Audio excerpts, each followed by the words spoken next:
बुरे काम का बुरा नतीजा। पंचतंत्र हिंदी कहानी।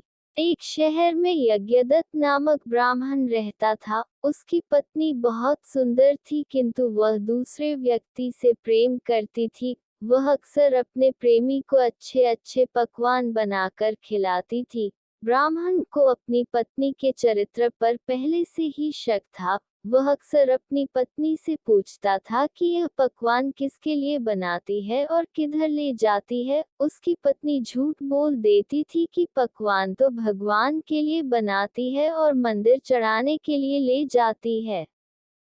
एक दिन उसका पति मंदिर आ गया और भगवान की मूर्ति के पीछे छिप गया। ब्राह्मण की पत्नी मंदिर आए और पूजा करने के बाद भगवान से बोली, हे भगवान, मेरे पति को अंधा कर दे। ब्राह्मण मूर्ति के पीछे सब सुन रहा था और ब्राह्मण आवाज बदल कर बोला, तुम घर जाओ और अपने पति को खूब मीठे मीठे पकवान बनाकर खिलाओ, इससे उसे मधुमेह की बीमारी हो जाएगी और वह धीरे धीरे अंधा हो जाएगा। ब्राह्मण की पत्नी को लगा सचमुच भगवान ने उससे यह बात कही है।